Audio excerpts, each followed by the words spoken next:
শান্ত গ্রামের মাঝখানে পুরনো বটগাছের নিচে এক বয়স্ক মানুষ থাকতেন।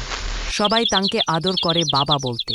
সাদা দাড়ি, চোখে ঝিলিক আর মনে অপরিসীম দয়া। বাবাই ছিল পুরো গ্রামের প্রাণ। প্রতি সকালেই বাবা শিশুদের গল্প শোনাতেন, যুবকদের উপদেশ দিতেন আর বয়স্কদের কষ্ট ভাগ করে নিতেন। তার থাকার ফলে পুরো গ্রামটা যেন এক বড় পরিবারের মতো লাগত। একদিন গ্রামে খরা পড়ে গেল, বৃষ্টি থেমে গেল, মাঠ শুকিয়ে গেল আর মানুষ দুশ্চিন্তায় পড়ল। সবাই ছুটে বাবার কাছে গেল।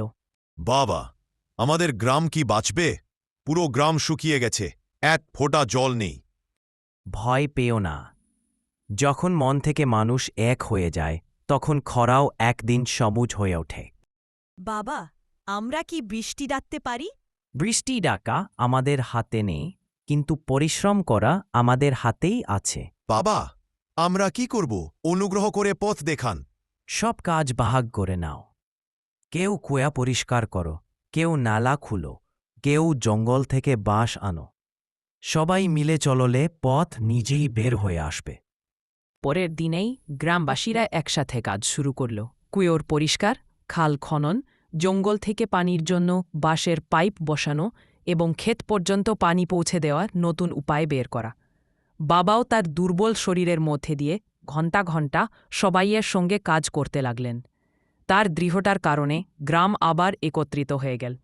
কিছুদিনের মধ্যেই মেঘ জমা হতে শুরু করল এবং অবশেষে বৃষ্টি হল। গ্রামবাসীদের খুশির শেষ নেই। বাবা, বৃষ্টি হলো, গ্রাম বেঁচে গেছে। আমি কিছু কইনি, এটি তোমাদের একতার চমৎকার ফল। কিন্তু ঠিক এই সময়ে বাবার স্বাস্থ্য খারাপ হয়ে গেলে সবাই তাকে ঘিরে বসল।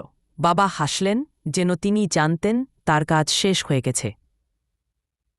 মনে রাখবে, যখন আশা জীবিত থাকে তখন মাটিও সোনা উৎপন্ন করে, এবং যখন মন একসাথে থাকে কোনো কঠিন পরিস্থিতি বড় নয়। আজও গ্রামবাসীরা বলে, যদি বাবা না থাকতেন আমাদের গ্রাম বাঁচতে পারতে না।